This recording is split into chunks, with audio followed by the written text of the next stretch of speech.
Well, hello, everyone. Salamat-sizby, Здравствуйте.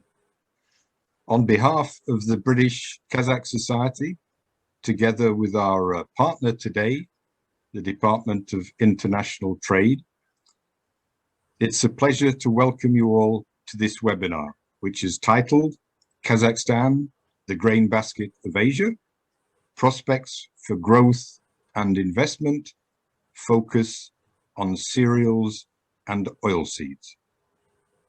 The webinar, housekeeping-wise, the webinar will be video recorded and available on the website after the event. There is simultaneous interpretation into Russian.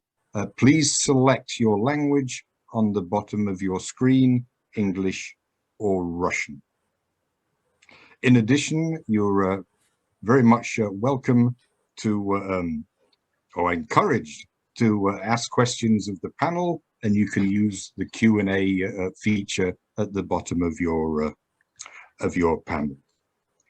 Today we have Ross Murray back again as moderator, and a great panel of highly regarded experts in this subject field. They're situated in Nur-Sultan, Kazakhstan, in Aberdeen, Scotland, and Norwich in the UK. So, returning to our moderator, who I really believe is a great match for the role, Ross Murray is a landowner and investor in property, as well as a practical farmer and forester in the UK. He has been involved with public policy over 25 years in the UK and the EU, and he is Vice President of the European Landowners Friends of the Countryside, and also Chairman of the Rural Business of Frank Knight, an international real estate consultancy. With that, over to you, Ross. Well, David, thank you very much indeed. And ladies and gentlemen, a very good morning. I'm sitting here in South Wales, which is a lovely green part of Britain. And we don't grow much grain here. We mostly grow grass, but there is some grain production. And as a farmer myself, I'm very interested in the subject today. And I'm very interested in your country of Kazakhstan. And I commend the work of the British-Kazakh Society. Your chairman, Sir Rupert Goodman, is a very good friend of mine, and I'm very pleased to moderate this discussion this morning. It's such an interesting subject because the ability for all countries to feed their population, the essential food security, is critical. And we have seen huge geopolitical tensions in the last 10, 15 years because of this inability to feed populations. And Kazakhstan is very well placed geographically to feed not only its own population, but also to export and to earn foreign currency. And we will learn that from our 6 presenters today. I'm now going to invite our first speaker to come and present to us. And it is Tatyana Blazhiyevich, who has been on presentations before with me, and I'm delighted that Tatyana is back.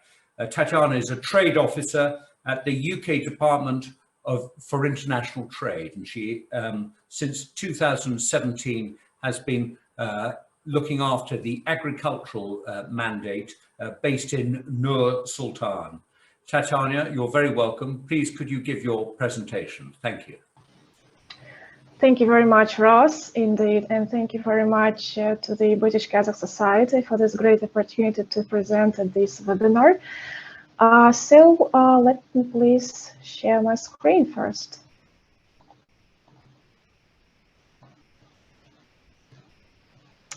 All right. Can you see it? Yes. Okay, very good. So first of all, I would like to say a couple of words about the DIT support, since I represent the Department for International Trade here in Kazakhstan, which sort of support we can offer to the UK companies who are interested to enter the Kazakhstani market. While we can to identify business opportunities for the UK companies, help them to connect with the clients here, both end users and distributors. We can also provide the market research, the tailored one to the needs of the particular UK company, in return for a fee which is negotiable based on the complexity of the order. And then when the UK company win deals with our support, we kindly request them to sign our internal DIT expert win forms to verify our help. These internal targets sort of motivation for us to provide added value support to our clients in the UK. Speaking about the crops in Kazakhstan, this is the largest agricultural subsector in Kazakhstan, which produces about 60% of total agricultural products. And in total, approximately 75% of the territory in Kazakhstan is suitable for the agricultural production.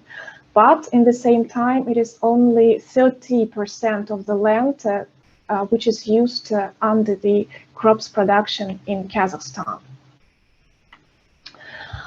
Speaking about soil zones and soil types, if we move to the next slide, which demonstrates the map of Kazakhstan, the soil zones from north to south are as following. It is forest steppe, desert steppe, and desert.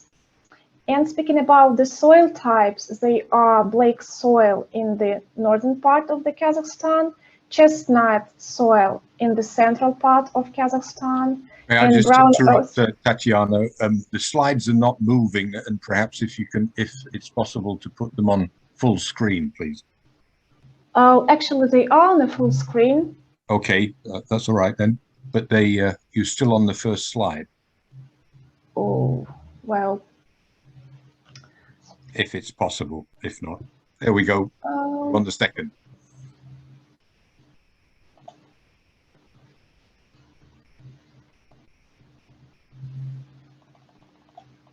And now, can you see the map? Correct. Yes. Yes? Okay, good. Well, yeah, speaking about the soil types in Kazakhstan, they are black soil in the north, then chestnut soil in central part of the Kazakhstan, brown earth and gray-brown in the south. And also it is worth mentioning that in the western part of Kazakhstan, there are the most challenging conditions, soil conditions all over the country because of the proximity to the Caspian Sea and the nature conditions. The soil are very salty, and that's why it is very challenging for farmers to grow any of the crops. Can you see the next slide?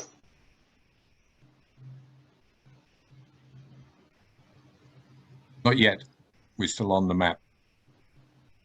There we go. Major crops. Oh, all right. So speaking about major crops, they are wheat, barley, cotton, sugar beets, sunflower, flax, and rice.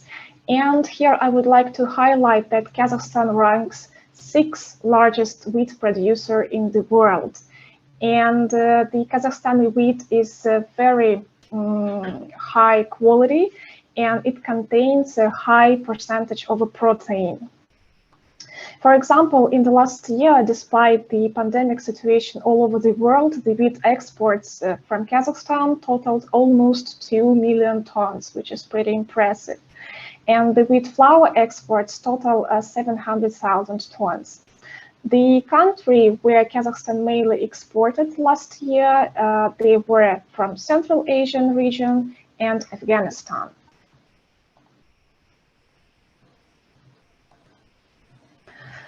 Speaking about the potential opportunities for the UK companies, I can highlight the investments into the irrigation systems, because currently water supply and irrigation systems in Kazakhstan are mostly ineffective. And what we can say here is that they began to decline since the 1990s, when the Soviet Union collapsed. Then it is also specialized equipment and agrochemicals such as biocides, pesticides, herbicides, fertilizers, and etc.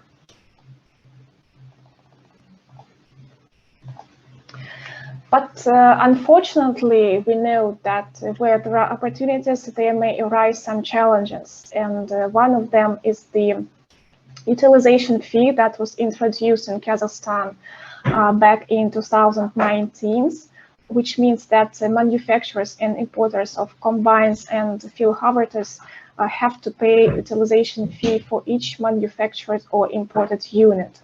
And this fee is an obligatory payment to the budget in addition to the custom duties and other taxes.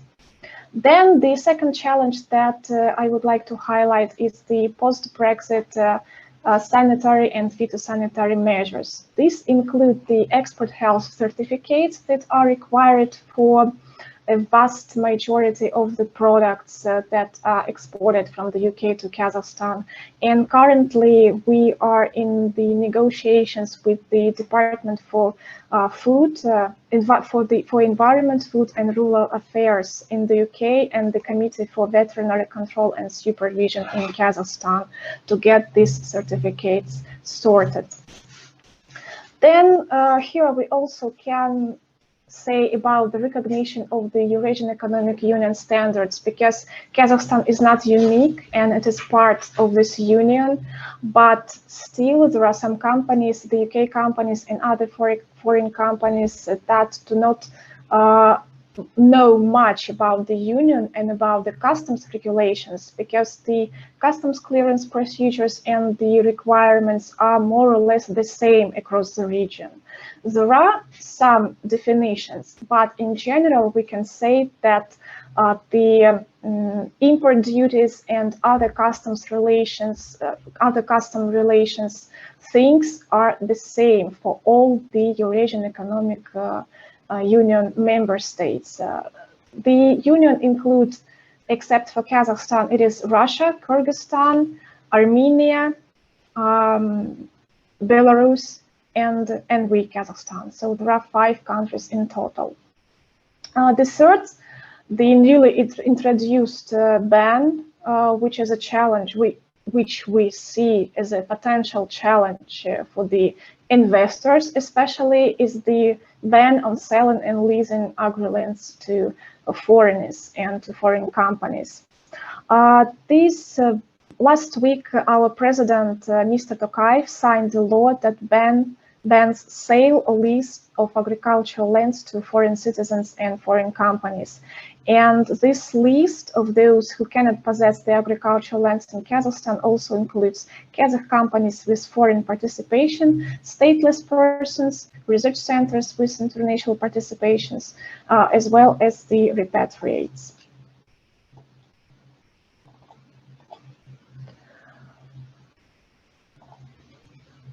Speaking of the future developments, here we can highlight the plans of Kazakhstan to become self-sufficient in apple production. This initiative says that Kazakhstan will be planting over 2,000 hectares of apple gardens a year in order to overcome the shortage of apples.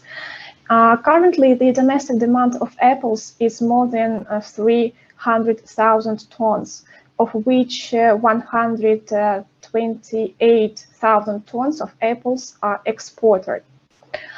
Then the next development plan is the introduction of the new water code in Kazakhstan. The idea came because the existing code has seen more than 60 amendments in the last 17 years. And this resulted in the administration of the law has become inconsistent, and this in turn has led to the worsening of the situation at all levels of the waterworks industry.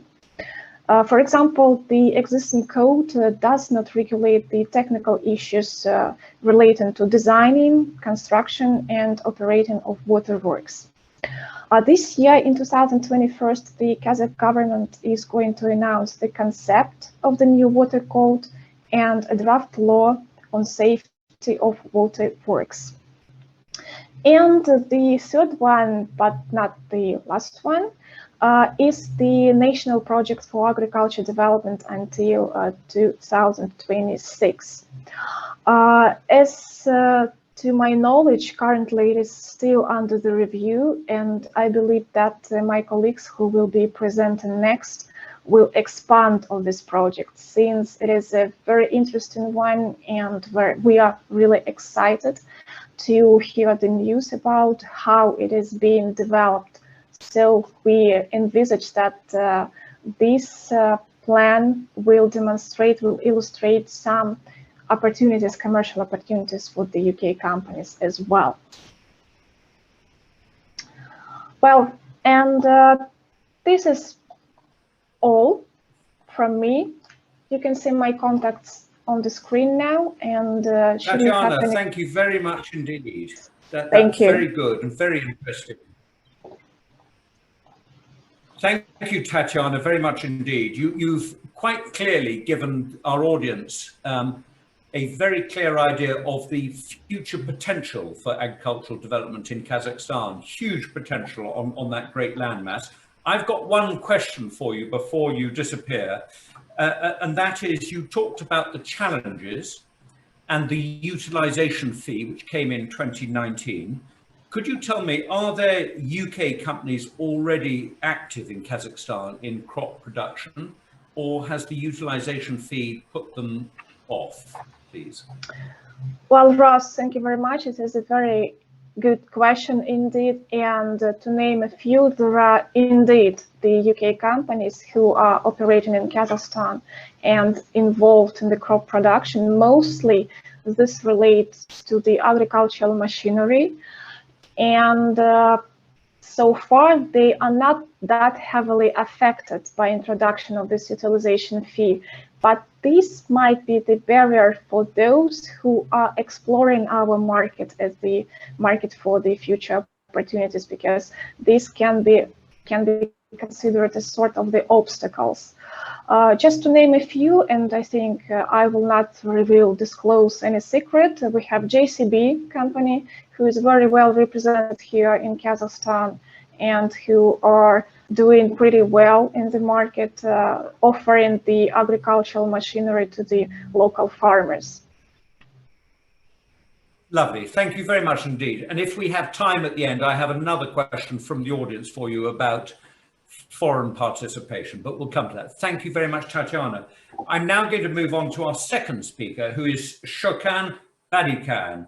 Shokan is and has been since September 2018 working as the Executive Director of the Kazakh Grain Union, and before that he was working for 7 years for the national grain operator called JSC Food Contract Corporation as their Director of Strategic Development. So he's very involved in grains. And Shokan, I would like you to come forward and give us your presentation, please. You're going to talk about grain, the growing of it, and trading internally and externally from Kazakhstan. Please, Shokan.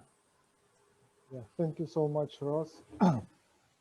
First of all, I would like to thank the organizers of today's event, the British-Kazakh Society, in particular David and Alijan, for the professional organizing of this webinar. Thank you, and for your work for the benefit of our countries. And we are very pleased to take part in this meeting. Can you speak a bit louder, Shokan? Okay. Yes. And now I'm putting my presentation. Hold the microphone to your mouth. Yeah, better. Do you see my presentation? I will. Yes, we do. Full screen. Is it full That's screen now? good. Off you go. Hold microphone to your mouth, please. Okay, thank you, Ross. My presentation is dedicated to the grain market of Kazakhstan, and I'm going to give the general overview of the grain production and external trade. The leading branch of agriculture in Kazakhstan is grain production. In the year 2020, the total area of all agricultural crops amounted to 22.7 million hectares, of which grain crops were about 82%, or 18.7 million hectares. In the structure of grain crops, about 83 were occupied by cereals, 15.5 by oilseeds, and 1.5 by pulses. The main grain sowing regions are the northern regions of Kazakhstan, in particular 3 oblasts, Akmola, Kostanay, and northern Kazakhstan, which occupy more than 71% of the total sown area. In the structure of the sown areas of the grain crops, as you can see in the diagram, wheat occupies the main place, about 65%. Next come barley, oilseeds, and other crops. However, it should be noted that as a result of the policy of diversification of crop production, the sown area for wheat of the past 10 years has been reduced by 18%, from 14.8 to 12.2 million hectares, and its share in the structure of cereals decreased from 80 to 65%.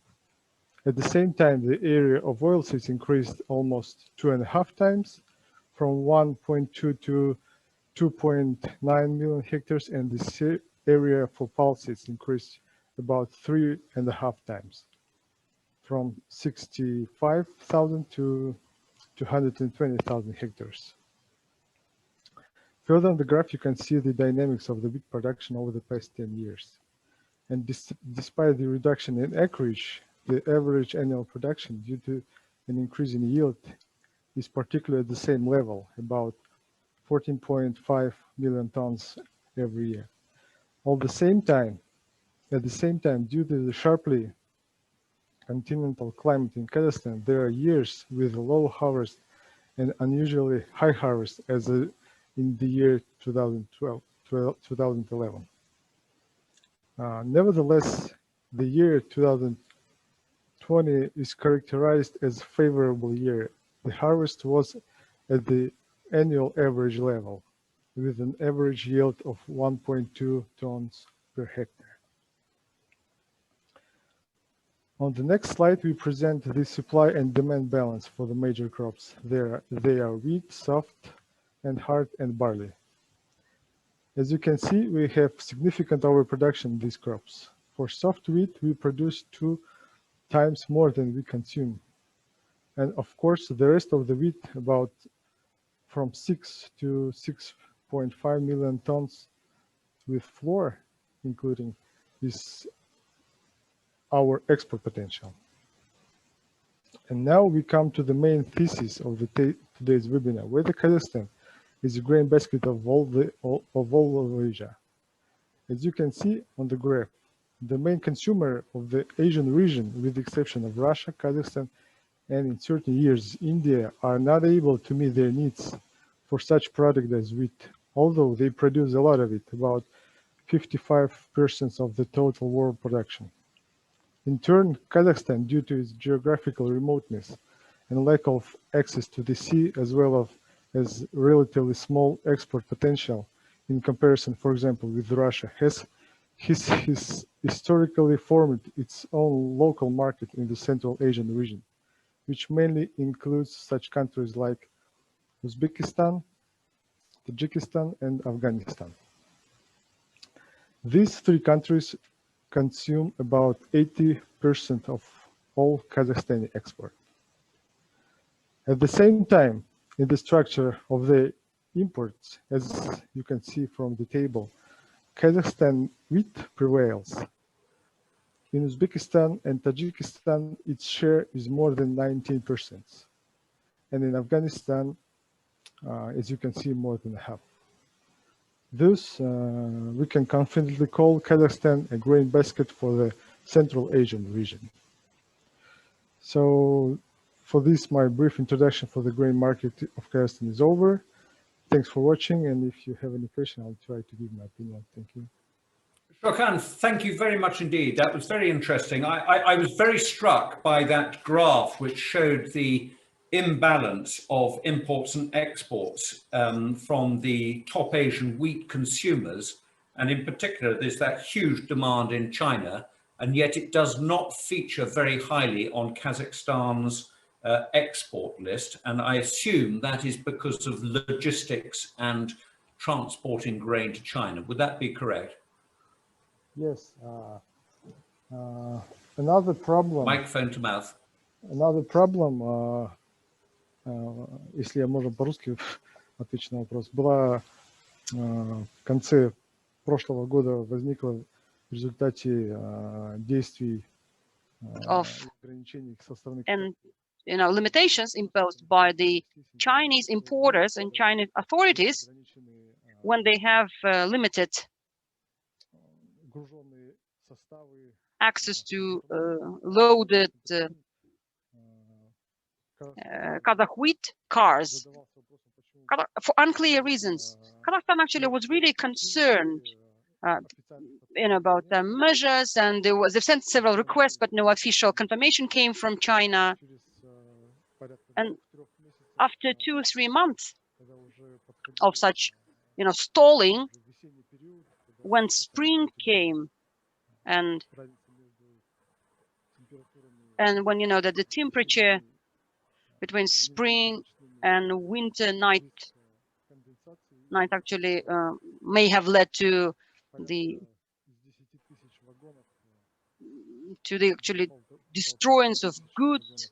So out of 10 cars, 1.5 cars belong to the members of our alliance, of our grain producers union, and as a result, we had to withdraw. Actually, we had to cancel some of our shipments, and our exporters have incurred losses simply due to this Chinese some unexplained, unclear actions. So we had to redirect some of these cars, we had to redirect some of the wheat, because we ran the risk of destroying the crops, or destroying the wheat. And there were some problems related to the virus that sort of continues living on the surface, and that required some additional sanitary treatments and sanitary regulations, in fact. So we had some problems crossing the border with our wheat, and I believe we need to address this issue.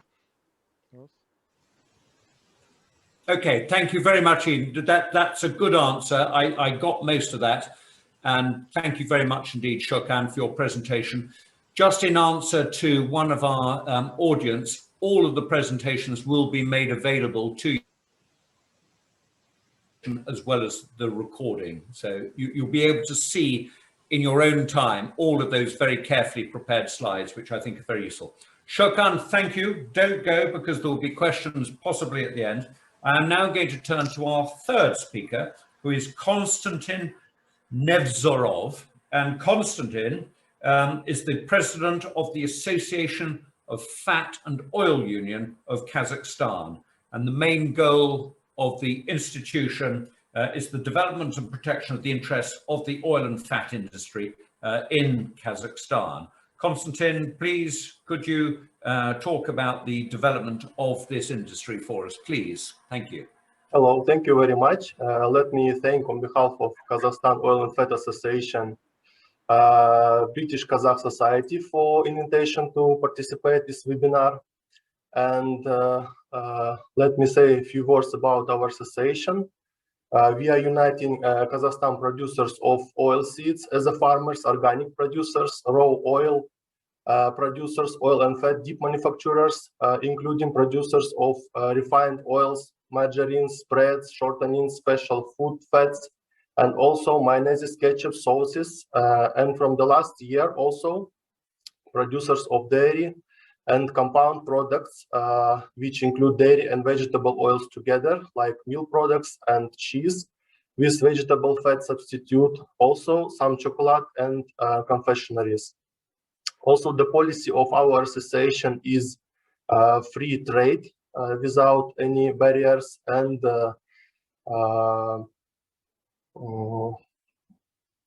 free politics in trade. On slide, I would like to introduce you with the case factors of successful development of the fat and oil industry in the Republic of Kazakhstan. There are high share of imported vegetable oils, free capacities for oil refineries and processors, agricultural land resources, export potential of fat and oil products in the markets of Central Asia and China, export potential of organic fat and oil products in European market, development of animal husbandry in the Republic of Kazakhstan, which also includes the development of production of meal and feeding products for the animals, and increased global demand for fats and oils, and also protein foods, you know, the post-pandemic tendency. Now, here is the distribution of land by the oils cultivation, oilseeds cultivation, and as also Mr. Shokan showed, that mostly from oilseeds developed and cultivated flaxseed. The next one is sunflower with 32%, 13% is rapeseed, 10% safflower, only 5% soybean, but about soybean now it's well developing, and also there are some hybrids which will be grown in the northern part of Kazakhstan also, and others. Others, they like mustard and something like this special oil seeds. Here is the focused balance for production, consumption, export, and import of vegetable oils up to 2030, and this is in 1,000 tons. You see that in the 2030 we will probably, if everything okay, produce about 795,000 tons of oils. Import only 65,000 of oil. Mostly from them will be tropical oils, like for production some special foods like confectionery. And export will be raised up to 410,000 tons, and internal consumption also will be raised because of the rise of population in Kazakhstan, up to 538,000 tons. Excuse me. And also here you can see the focus for the yield, because we are not planning just enlarge our production by our land resources. We are just also want to work about our yield, because the average yield for today is about 10.5 centimeters from 1 hectare. It's like 1 ton. But the perspective is to enlarge it, improve up to 2 tons from 1 hectare. Here is some statistics. The main buyers, importers of Kazakhstan oil seeds are China, Belgium, Uzbekistan, Poland, and about the oils, the main importer is China, Uzbekistan, and Tajikistan. Here I show the structure of value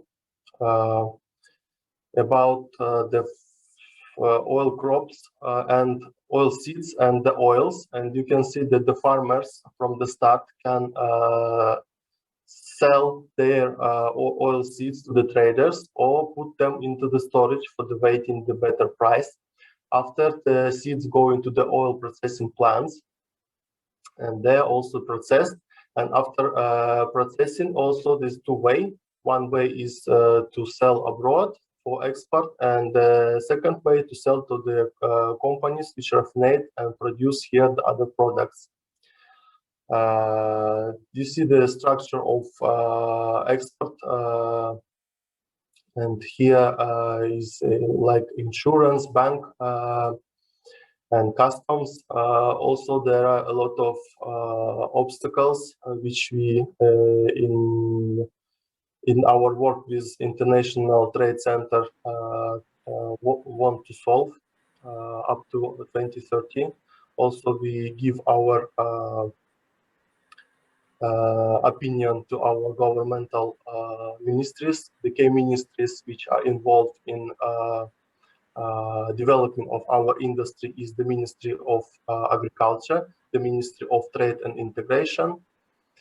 On the next slide here, you also can see the our plans for the improving capacity of processing, and we wish it improved up to 4 million ton up to 2030. And for summarizing my presentation, for improving, we need first to improve the agro-technologies, the second, renew the technical part of our machinery, third, to construct the new and modern factories with the capacity at least 300,000 tons per year to be competitive, and the fourth, attract the strategical investors which are in oil business for a long time. That's all.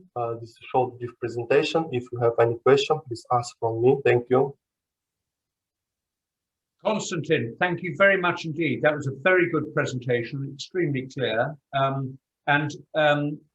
I absolutely identify with the challenge you posed at the end about how to maintain that increase in yield and production. And you talked about, firstly, about technologies, more technologies.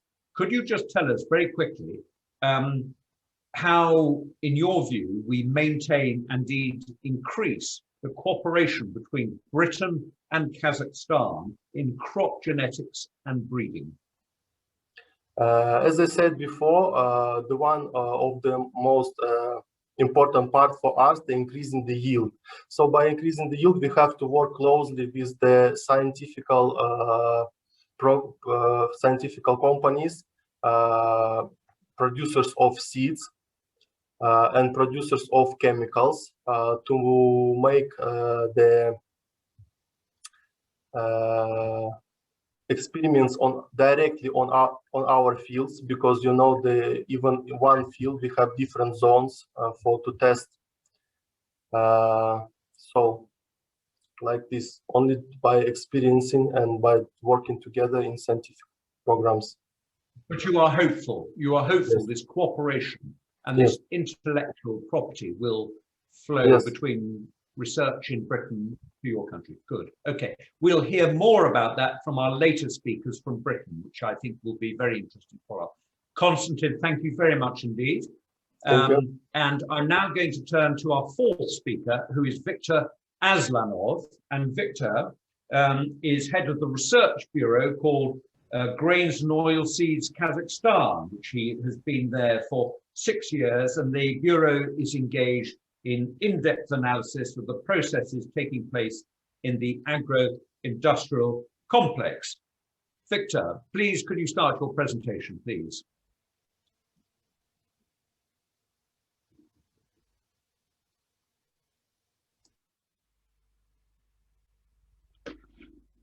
Всем добрый день. Good day, everybody. David, thank you for the invitation. Ross, thank you for being such an active and great moderator. I hope you can hear me and everything is well. How about my screen? Is it the full screen mode? Is it all good? It's full screen, and we can hear both Victor and his lovely interpreter very well. Thank you. Да-да-да. Okay, great. Well, I will be talking about the crop economy, or the crop sector's economy, of how much money we make, how much money we spend, where investments come, and where generally we take the money from for this very sector. Well, this is the main slide, or the anchor slide. This is based on historical data from 1993. This is the gross crop of all of the agricultural sector, or all of the horticulture, including vegetables, fruits, nuts, and everything.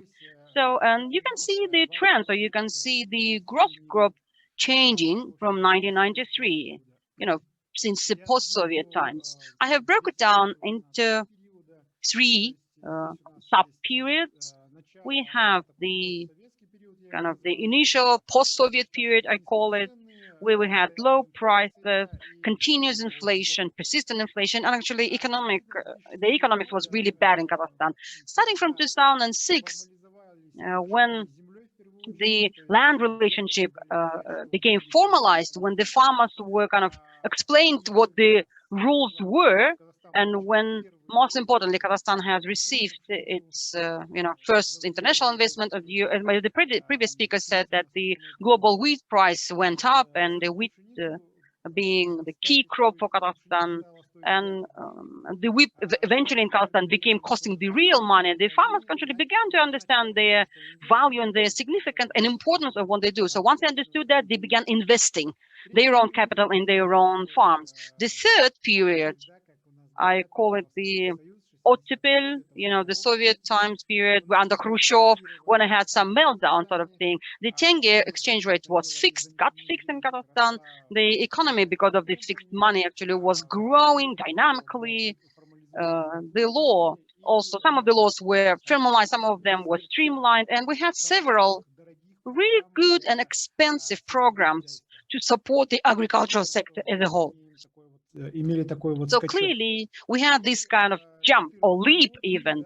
In 2014, though, we had 2014, 2015, we had the series of devaluations in all post-Soviet countries, not Kazakhstan only. In everywhere, where actually the currency is tied to the oil price, we had a very serious decline, or the kind of the tenge weakening towards the US dollar. So that's a clear explanation on one hand. On the other hand, in terms of tenge, we continued increasing the gross crop indicators. What we also observed is starting in 2016, this sector began regaining the same dynamics of growth. I mean, it didn't reach the level of 2013, but however, if you look at the kind of the steep growth, they're still pretty impressive. So now moving on to the field crop specifically, of how much field crop make money in Kazakhstan. These are absolute numbers. Again, the series of devaluation has prevented the sector, to increase the price, to raise the price. So about $3 billion was the kind of average level of the field crop growth. And in 2021, the pandemic related factor and very reduced supply amidst the overall increase actually of demand has made us make this leap again in 2021. So in 2021, marketing product, the field crop cross may reach $4 billion US, and I believe that will be the record high or record indicator in all the history of the field crops. And speaking of the structure that has already been presented in detail by the previous speaker, the wheat, blue one stands for wheat, and all the other crops bring money to the agricultural sector.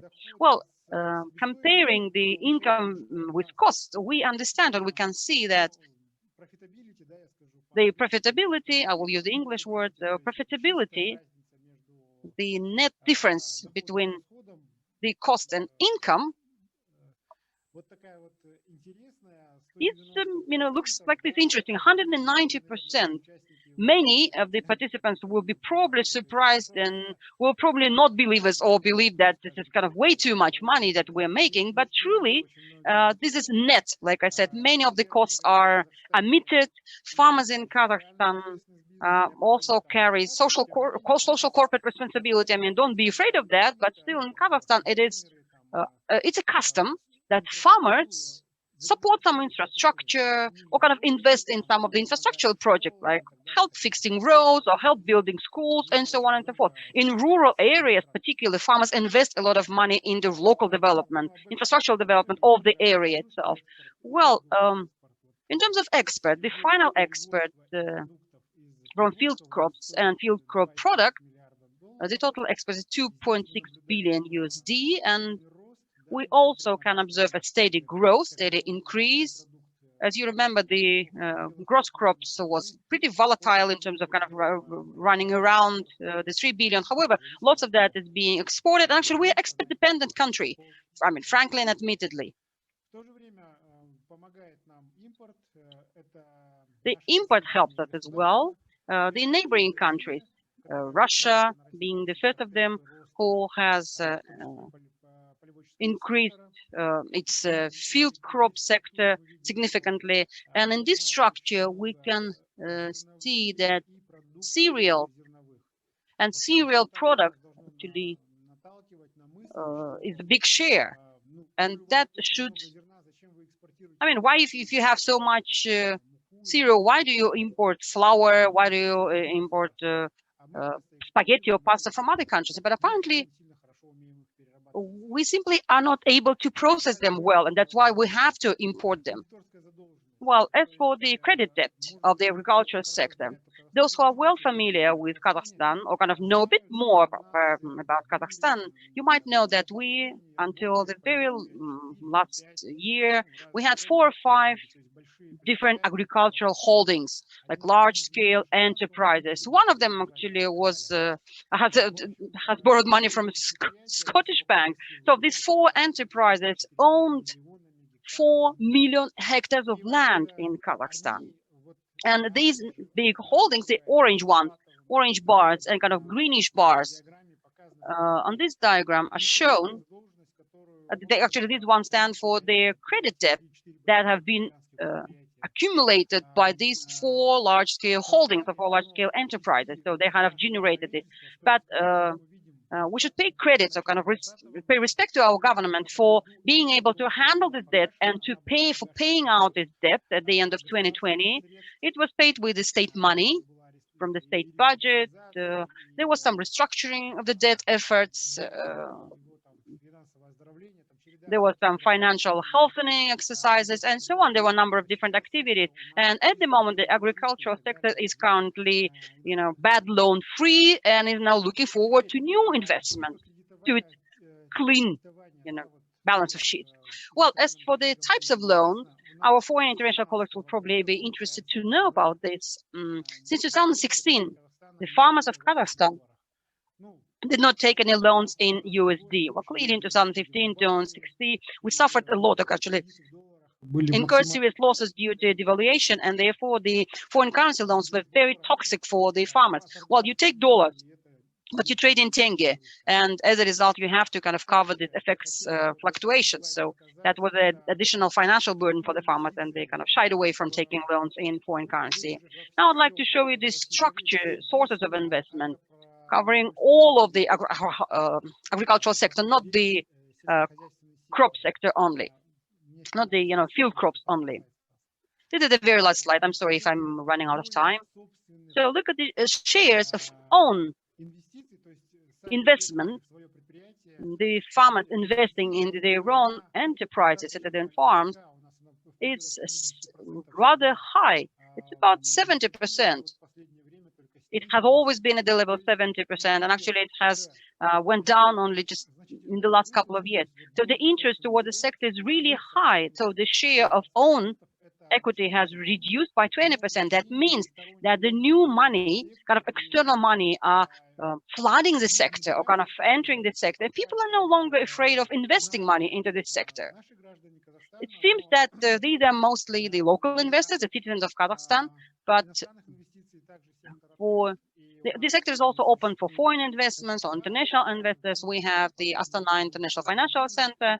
I'm sure that you have already been told about that. So it's a kind of platform where you can enjoy the English law and where you can trade actually and have all these investment exercises safely. Well, that was it. Thank you very much. I was really happy to talk in front of you. Thank you. Thank you very much indeed. That was very interesting, Victor, and I enjoyed your presentation. Your slides were particularly interesting. Very well done. Could you please just very briefly tell us about the National Agro-Sector Development Project, which is the 5-year plan. Tatyana referred to it, and I think our audience would be interested in the plan, please. Да, Татьяна о ней упоминала. Well, Tatyana has mentioned that. The thing is that I'm one of the developers of this plan. Well, I was hired. I was hired to provide some help and assistance. And I can talk about that. It is a 5-year project, for the upcoming 5-year project. It will, based on the previous examples, based on the previous projects, I mean, it is a tradition. It's a traditional policy of Kazakhstan to come up with a 5-year plan for the next, 5-year period. So we treat this plan with, we take it with a grain of salt, so to say. We treat it with some criticism. We believe that some of the things, activities that foreseen in the plan will not have to be delivered upon because they are not Soviet times plan that will have to be delivered, that will have to be monitored, and so on. This is a model that that actually is suitable or favored and welcomed by the whole sector. It brought on board all the association, both Shokan and Konstantin. They were part of this, working group that was developing the plan. The only thing they can say is, not to overburden our webinar. This is the first time ever that the document of this range mentioned sustainability. Like the first time ever this kind of document mentions sustainability. That's very interesting. I think that's very important, even like of paramount significance. But the objective there, the title says that we need to turn agricultural sector into sustainable sector. So there is no, deviations, maybe half sustainable, non-sustainable, but we want to be fully sustainable. So they have very holistic vision for the program. That's something that has been missing or lacking in the state policies of the previous years. Thank you very much indeed. That's a very interesting answer and a very encouraging development, I'm sure, about sustainability going forward. Thank you for your presentation. And I'm now going to move on to our 5th presenter. We're running slightly over time. Apologies, ladies and gentlemen. We'll probably go slightly beyond the hour. I'm going to bring in Dr. Jenna Ross, who is sitting in my own country of Scotland, where I was born, and she's the International Business Development Manager for the UK government-funded Agri-Tech Centre, and she's going to talk about crop health and protection and cooperation between Britain and Kazakhstan. So Jenna, please start. Brilliant. Thank you very much, Ross, and thank you very much to David for inviting me to speak today. So good morning from Scotland. I'm Jenna Ross. I'm the International Business Development Manager for the UK Agri-Tech Centre Crop Health and Protection. And today I'm going to be showcasing our world-class agri-tech facilities and how they can be used to help accelerate or catalyse these UK-Kazakhstan collaborations.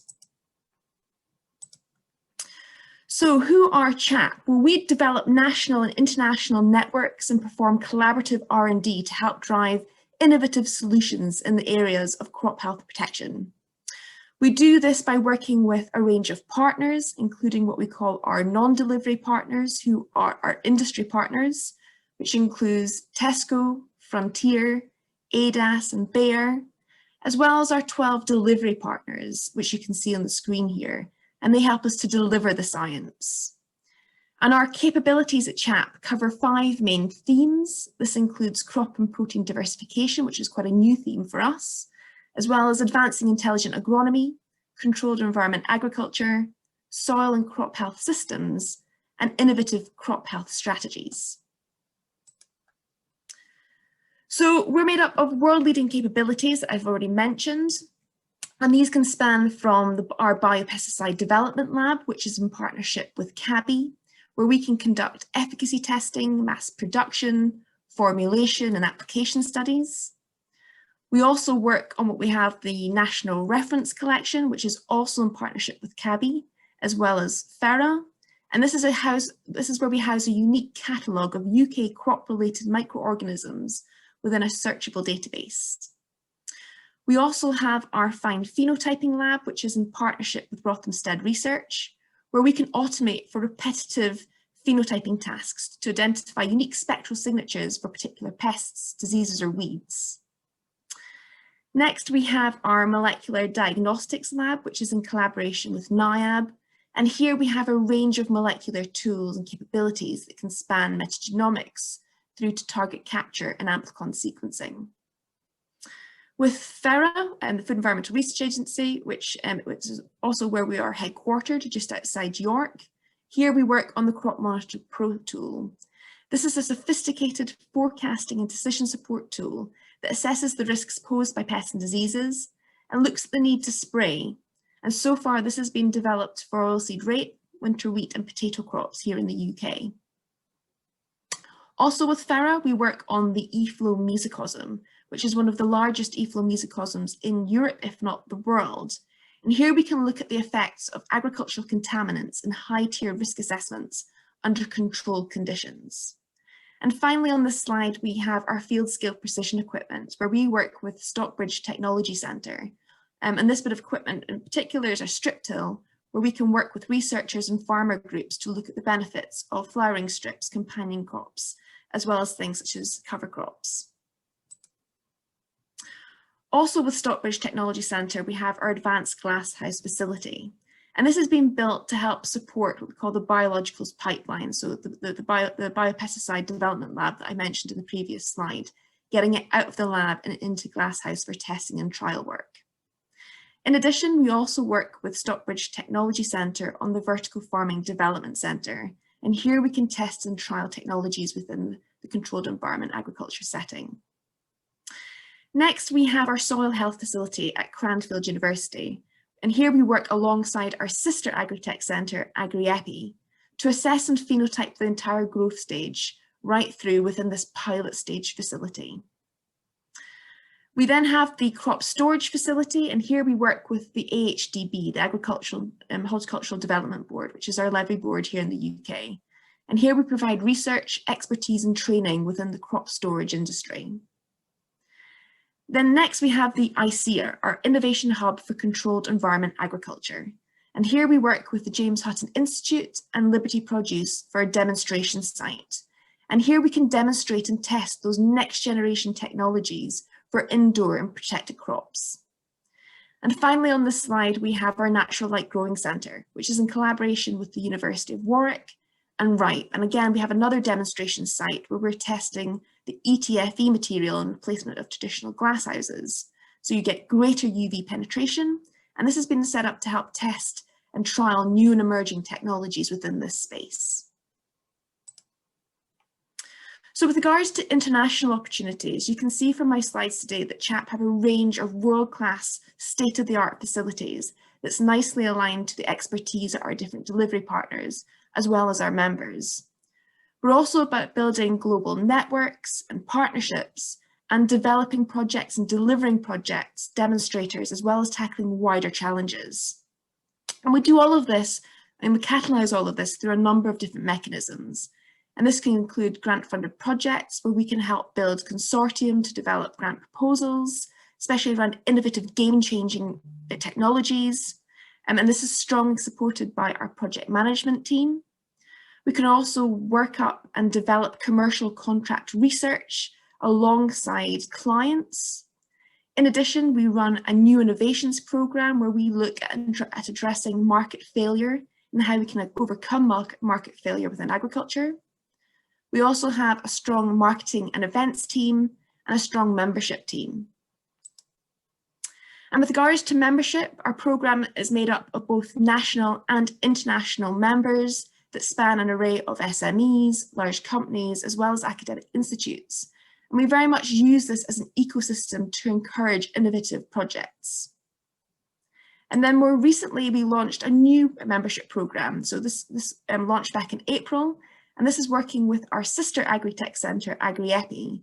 And this is especially relevant to organisations who are working in the precision agriculture space. And this again comes with a range of benefits, which you can see on the screen. And if you'd like to know more about any of the CHAP facilities or capabilities, or how we might be able to help you develop grant or commercial proposals, or you're interested in any of the CHAP membership schemes, then please do get in contact. You'll find my email address on the screen along with our various social media channels. Thank you very much. Jenna, thank you very much indeed. That was a very clear presentation, very efficiently delivered. I think the obvious question to our audience in Kazakhstan is, are these facilities open access or does it require membership? Yeah, no, absolutely. The facilities have been designed to be open access and open to all. And our role is really to help develop those grant and commercial projects that get these facilities being used. And that can be anything from helping UK agri-tech companies test their technologies to take it to a new market like Kazakhstan, or it could be helping agri-tech companies within Kazakhstan looking to test their technologies either for their home market or for international markets. So again, anyone who has any ideas for projects that you'd like to discuss, then please do get in contact.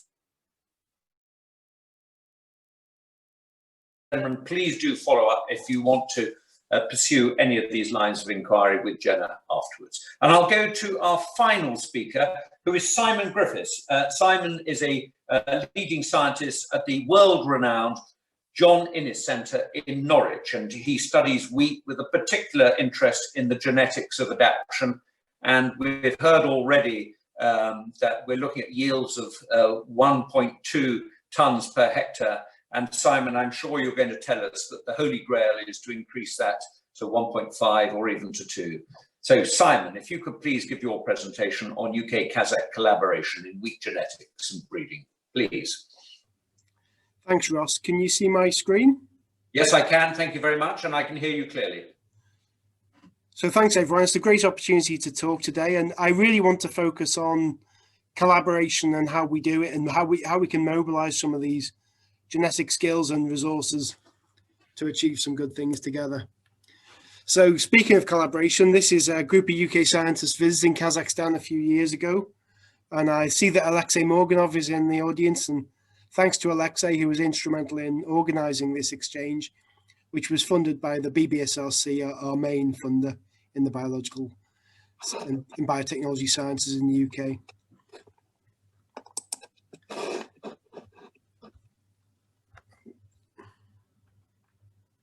So why am I interested in wheat in Kazakhstan? Well, this is a map of global wheat production, major wheat production areas. And we've heard from Ross and from Victor and Shokan and Tatyana today about the importance of Kazakhstan as a wheat producer. But I'm interested in the adaptation of wheat. And it's interesting that you see here, this is the major wheat growing area in Kazakhstan. And it's on exactly the same latitude as the UK. So the day length is the same when we grow our wheat. But in the UK, and also the national production is about the same. So about 12 up to 14 million tonnes per annum.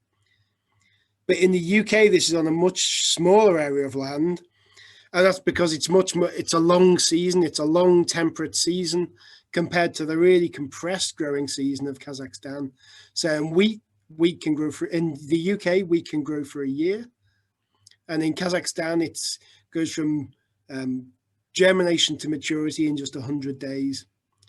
So we're really interested in those differences. So in order to study those differences, collaboration's been built up over the years between UK groups and teams in Kazakhstan. And I enjoyed digging out this photograph of Yerlan Terespekov in the mid-1990s, where he was funded by a Royal Society fellowship to come and do some postdoctoral research at the John Innes Centre and have a lot of fun. In this case, he's winning a departmental football competition. And I was a PhD student at the time. But these relationships are really important. That little bit of Royal Society funding allowed us to build up common interests, stay in touch forever, and become part of this global network of wheat researchers and collaborators and things we can build on that. So Yerlan went on to be the head of this lab in Almaty at the IPPB. And there's been several exchanges of these students and the team members between the UK and between JIC and Almaty, and some longer term relationships, especially with Kanat Yemakbayev, who has spoken at this meeting before, who's now a final year PhD student at JIC.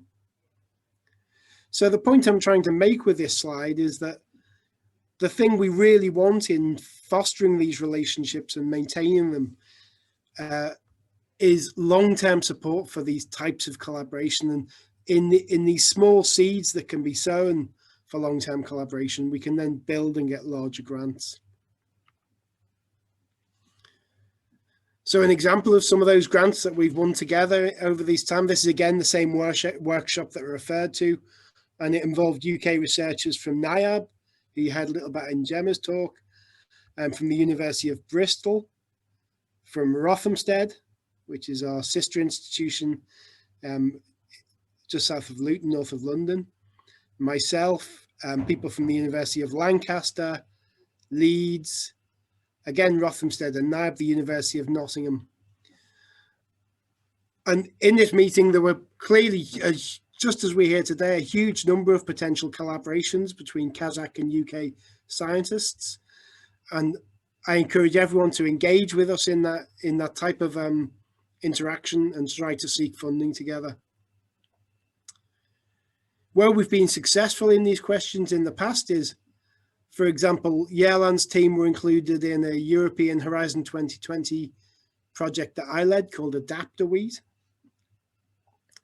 The workshop that I've just mentioned was funded by our funder, by the BBSRC. Kanat's PhD is funded by Blazhiyevich from Kazakhstan and the Almaty lab.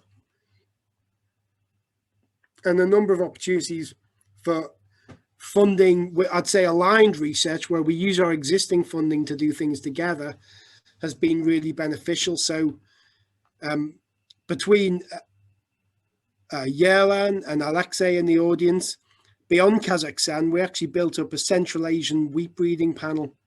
So including colleagues in Kazakhstan, Uzbekistan, Kyrgyzstan, Tajikistan, and Afghanistan, we assembled wheat germplasm from across the region. That was genotyped by the University of Bristol. So these are expensive processes, but they were done, as I say, with existing funding streams. The germplasm was put together at the John Innes Centre using Kanat's PhD as a way of doing the important work of centralizing the germplasm, depositing gene banks, purifying the germplasm.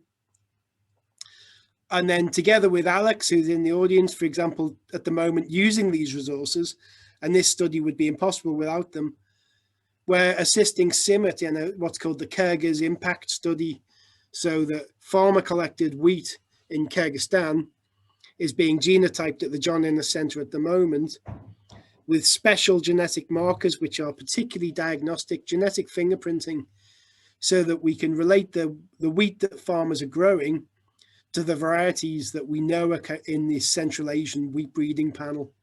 So we're aligning them by genetic fingerprinting. So there's a nice kind of snowball effect from these early starts of the research collaborations where we've achieved a lot together. And it's exactly why I'm attending this meeting today, to try to keep that snowball rolling. Now, just to talk a little bit about the specific science we do, this is Kanat's project. It's just one slide, don't worry. And he spoke to you a little bit last time about how what we found was that when we took wheat from Kazakhstan and we crossed it with UK wheat, we found these very strong genetic effects, which we haven't seen very often before, where, you know, what you're seeing is the signal from a gene, and two genes in particular caught our eye because what they do is they increase the height of wheat, which is kind of the opposite to the general trend in wheat breeding. But there are genes within Kazakh wheat, which when you put them into UK wheat, they have a large effect on the height. And we've made these very precise genetic materials where we just take the gene controlling height and we move it into UK wheat by breeding. Now, we had already shown in the UK, and I'm sure Kanat showed you this, that those heights, we validated those effects. We saw the height increase when we just moved that genic region. But now we've grown those materials in Kazakhstan, in Amalibak, and you can see here that the height increase is true in Kazakhstan as well. So these are UK varieties, a UK spring wheat called Paragon. And we make it taller by adding these genetic regions from Kazakh wheat, and we still see that same effect where we see a height increase. So why would a height increase matter in Kazakhstan? You certainly wouldn't want it in Britain because the wheat would grow too tall and it would fall over. Well, what we find is that this height increase is accompanied by a biomass increase. So it's not really about height, it's about the wheat's ability to capture the sunlight and the resource capture when it's growing, and to build more biomass, and that's what these genes are doing. And you can imagine in that very fast growing wheat in Kazakhstan, you need to accumulate biomass as quickly as you can, and we think this is what these genes are doing. And then when we grow these, they're called near-estrogenic lines, so they're the UK variety with that part of the Kazakh wheat in, which is increasing height. Although not as spectacular, not as strong as the biomass increase, you do see yield increases. So that biomass increase is being translated into grain, and it's increasing the yield of the UK wheat in Kazakhstan.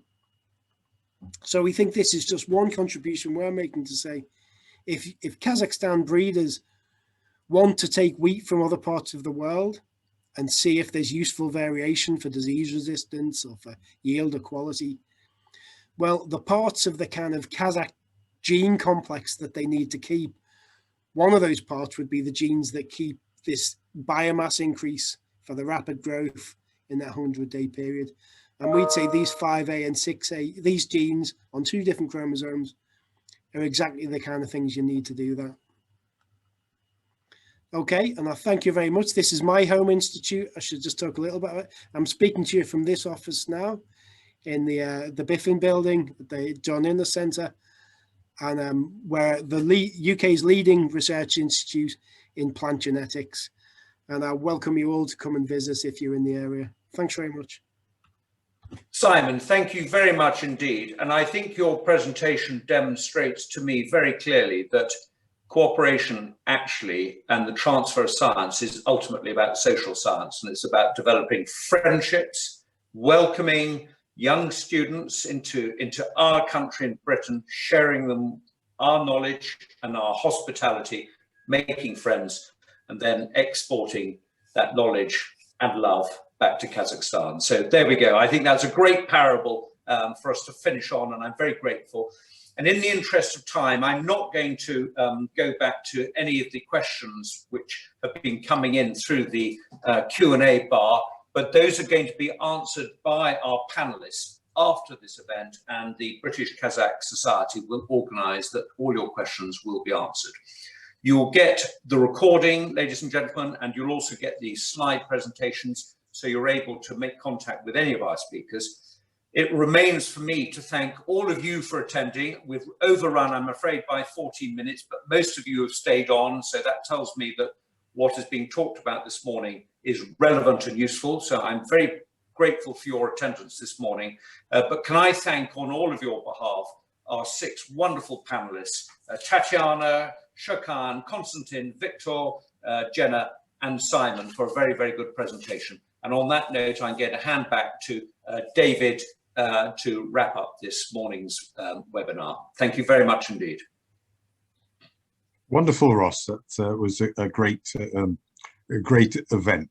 So just to wind down here, I'd like to thank everyone from the BKS, particularly Ross and all the panel, but also Maksut Bakhtibayev, who was helpful in contributing to this event. And we should, of course, as usual, acknowledge the people behind the scenes, Alijan for the BKS, with the management of this event, and interpreters Gaini in Almaty and Yelena in London. Again, because of time constraints here, I'm not going to go over other BKS events. In general, you'll be able to find them on the website. The next agribusiness event we hope will be in mid or late September, and may well focus on the new National Agricultural Plan. With that, I encourage you to look at our website. Look forward to your attendance at the next events, as well as your, of course, joining the society. Keep safe.